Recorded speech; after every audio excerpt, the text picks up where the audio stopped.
So what was the inspiration for the circle garden? There's a garden in Michigan at Cherry Point Farms. Okay, where is it? It's in western Michigan, right on the coast. Okay. Can't remember. Oh, Shelby, Michigan. That's Okay. the name of the city. Okay. And they have that same design in the center of a lavender labyrinth. Okay. Now, except theirs is 150 feet wide. Mine is 100 feet wide. Okay. And there's some differences here when I decided to do this. One is I made it smaller. Yeah. I can't even begin to think what I would do if I made it 150 feet. Right. But the other is they had grass walkways. I was not going to have to mow. So I spent the extra time and put the gravel walkways in. I like it. It looks very clean. They had rocks edging their garden areas. Yeah. I've got rocks in my shade garden and the soil falls through it and on and on. So I just went out and got bricks.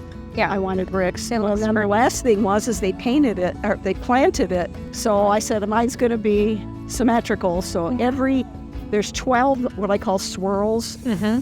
And there's a swirl with plants and then a swirl with different plants. And then those two mimic each other all the way around. Now, how long did it take you? I spent 3 solid months the first year and 2 solid months the second year to just get it to where it's planted. Okay. And done. Yep. But in terms of laying it out and making the bed? My husband had survey equipment. Oh, So- that helps. Yeah. Yeah, he worked for Michigan Department of Transportation. Oh, very nice. So he set it up for me in the middle, and I knew how to use it. It's very simple. It's just you dial it 30 degrees at a time going around, make your circle. And when he told me, he says, now if it rains, that circle's going away. Because it's just like spray painted on the ground. Okay, got it. Yep. So within that 2 days, that weekend, I laid about 1,200 feet of landscape fabric over the top of it, put rocks on it to hold it down, and then at least it wasn't going away. Right. Makes sense for sure. So where did most of your plants come from?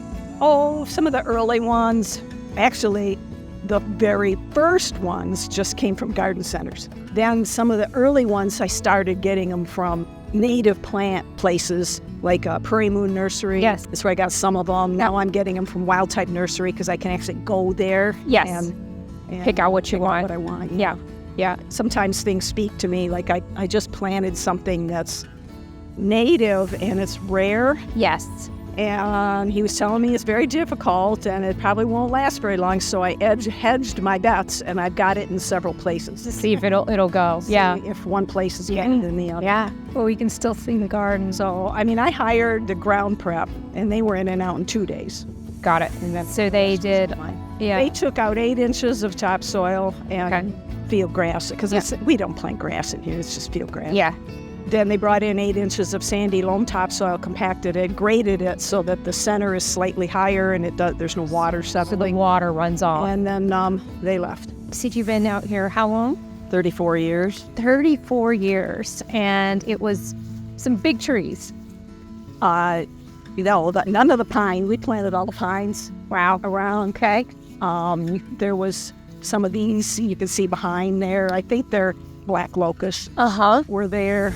And we used to have got half of it. I just let go. I love it with the goldenrod, though. It looks so pretty right now. I'm so glad I listened to, Doug tell me. Yeah. Oh, well, and I will say Michigan's done a great job because it was pretty much goldenrod all the way from Grand Rapids. So whoever's planted, it looks a lot like your field right now. Lots of goldenrod. I haven't planted that. They was just moved letting in. it go. What seems to have been there is the goldenrod and the white heath aster.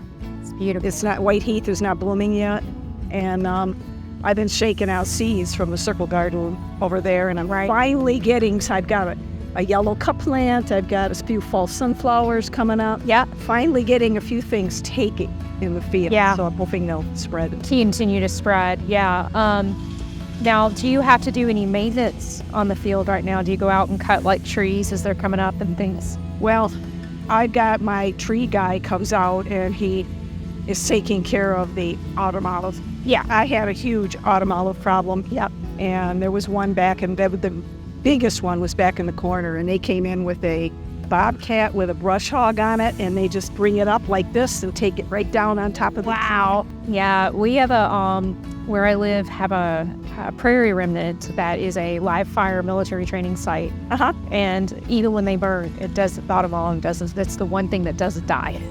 Yeah, well, Despite the burning. he told me in the field, the babies that were coming up all over the field, he said I had to herbicide, Yeah. so, which I don't like doing, Yeah. but, I wanted them gone too. Yeah. Yeah. So he did that. Yep. Yep. I'd rather pay somebody else to do it. I don't want to go crawling through the field. No, I think it's the right thing to do, and I'm in this situation right now with a client where that's what we're getting ready to do is plant the field with, like you said, things that we do want, like your Ansonias and so forth, and then what's out there come up. You got a lot of purple top too, I've noticed as I've been dropping a lot of beautiful grasses there. Yeah. Now these aren't necessarily native grasses here. This used to be a hayfield. Okay. Before my husband though. So he said there's Timothy grass back here, and I don't think Timothy grass is native. Now, did you put the pond in, or was it here? He wanted it dug. I wanted a sunroom off the house, and he wanted the pond. So we both did what we wanted when we first got married. That was the first year. Got what you wanted. That's great. Do you have fish in there, or do you? Yeah, we went fishing at a nearby place and brought them over and stuck them in. But nobody's been fishing, so I don't know if you did. Yeah. The pond is covered with duckweed. Yes. It's not algae, it's duckweed. Yeah. And the critters eat it. So, and most everything is native. I have pulled out some purple loosestrife, and I've got 2 plants of it, and I can't get to them because this pond is like muck, and So if you try to walk, it sinks right into it. like a mud pit. Yeah, So gorgeous. 250 years old. Yeah, it's 13 feet 1 inch circumference and 51 inches diameter, and then the factor is ×5 for the white oak. They didn't have a factor for swamp white oak, so I just used the one for white oak. So you said this field is burned. No, that right there. Right, this strip. Yeah. This prairie strip. And you didn't plant that. This is what's come up out Well, of here. it was this. Mhm. I mean, just field grass. Yep. It was growing. The first year, because we mowed everything, Yeah. they said, don't mow in there. So I marked it out what I wanted. Right. And I hate straight lines, so it's got a nice curve to it. I like it. I like But, it. It works with the tree. And so it got up about 6 inches, and then they herbicided it, and then they burned it. They have to have something to burn, otherwise it's not even worth coming in to burn. Right. So that was all they burned the first year. Yep. Now this year when they came out to burn, of course I leave everything. I don't cut it down. It just stays there. So there was lots of stuff to burn. Right. And then I you would- just mow it once a year, or is that typically what? I don't do anything to Okay, it. just leave it. But I had scattered in that area where it's kind of low. There's not a lot of tall stuff growing. Yeah.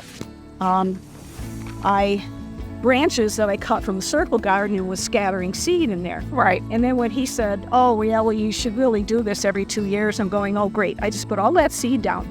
He says, don't worry about it. Yeah. And he was right. I mean, the brown-eyed Susans are just all over the place out there. Things are just growing That like crazy. that you didn't necessarily Just from plant. seed. Now They they're just growing from seed. yeah.